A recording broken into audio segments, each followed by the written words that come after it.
Hello friends, ಎಲ್ರಿಗೂ ನಮಸ್ಕಾರ.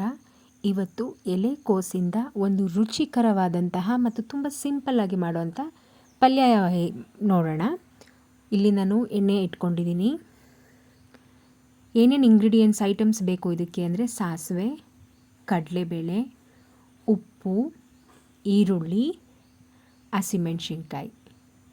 ಇಷ್ಟಿದ್ರೆ ನಾವು ಎಲೆಕೋಸು ಪಲ್ಯನ ಮಾಡ್ಬೋದು. ಮೊದಲನೇಗೆ ಒಂದು ಬಾಣಲಿಗೆ ಎಣ್ಣೆ ಹಾಕ್ಕೋತಾ ಇದ್ದೀನಿ.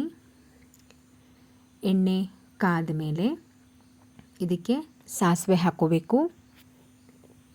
ಸಾಸಿವೆ ಸಿಡಿದ ಮೇಲೆ ನೆಕ್ಸ್ಟು ಇದಕ್ಕೆ ನಾನು ಕಡಲೆಬೇಳೆ ಹಾಕ್ಕೋತಾ ಇದ್ದೀನಿ. ಕಡಲೆಬೇಳೆ ಹಾಕಿ ಸ್ವಲ್ಪ ಫ್ರೈ ಮಾಡ್ಕೊಬೇಕು. ಯಾರ್ಯಾರು ಇನ್ನೂ ನನ್ನ ಚಾನಲ್ಗೆ ಸಬ್ಸ್ಕ್ರೈಬ್ ಆಗಿಲ್ಲ, ಪ್ಲೀಸ್ ಸಬ್ಸ್ಕ್ರೈಬ್ ಆಗಿ, ಲೈಕ್ ಮತ್ತು ಶೇರ್ ಕೂಡ ಮಾಡಿ. ನಿಮ್ಮ ಫ್ರೆಂಡ್ಸ್ಗೆಲ್ಲ ಶೇರ್ ಮಾಡಿ ನನ್ನ ವೀಡಿಯೋಸ್ನ. ಈ ರೀತಿ ಕಡಲೆಬೇಳೆ ಸ್ವಲ್ಪ ಕೆಂಪಗೆ ಹಾಕಬೇಕು. ಆದಮೇಲೆ ಈರುಳ್ಳಿ, ಹಸಿಮೆಣಸಿನ್ಕಾಯಿ ಎರಡನ್ನೂ ಹಾಕ್ತಾಯಿದ್ದೀನಿ ನಾನಿಲ್ಲಿ ಒಟ್ಟಿಗೆ.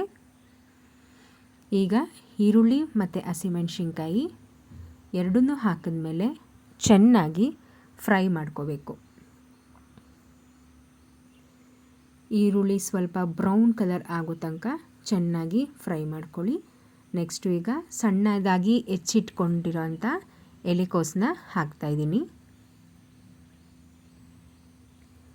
ಈ ರೀತಿ ಎಲೆಕೋಸು ಹಾಕಿದ್ಮೇಲೆ ಚೆನ್ನಾಗಿ ಇದನ್ನು ಮಿಕ್ಸ್ ಮಾಡ್ಕೊಬೇಕು. ಮಿಕ್ಸ್ ಮಾಡಿದ್ಮೇಲೆ ರುಚಿಗೆ ತಕ್ಕಷ್ಟು ಉಪ್ಪು ಹಾಕಿದ್ಮೇಲೆ ಮತ್ತೆ ಇನ್ನೊಂದು ಸತಿ ಚೆನ್ನಾಗಿ ಮಿಕ್ಸ್ ಮಾಡ್ಕೊಳ್ಳಿ. ಈ ರೀತಿ ಮಿಕ್ಸ್ ಮಾಡಿದ್ಮೇಲೆ ಒಂದೆರಡು ಚಿಟಿಕೆಯಷ್ಟು ಮಾತ್ರ ಅರಿಶಿನ ಹಾಕಿ ಮಿಕ್ಸ್ ಮಾಡಿ ಸ್ವಲ್ಪ ಹೊತ್ತು ಚೆನ್ನಾಗಿ ಎಲೆಕೋಸು ಬೇಯೋದಕ್ಕೆ ಲಿಡ್ನ ಕ್ಲೋಸ್ ಮಾಡಿ ಬಿಡಿ. ಈ ರೀತಿ ಲಿಡ್ ಕ್ಲೋಸ್ ಮಾಡಿ ಇಟ್ಮೇಲೆ ಚೆನ್ನಾಗಿ ಬೇಯುತ್ತೆ. ಎಲೆಕೋಸು ಪಲ್ಯ ಸವಿಯಲು ಸಿದ್ಧ.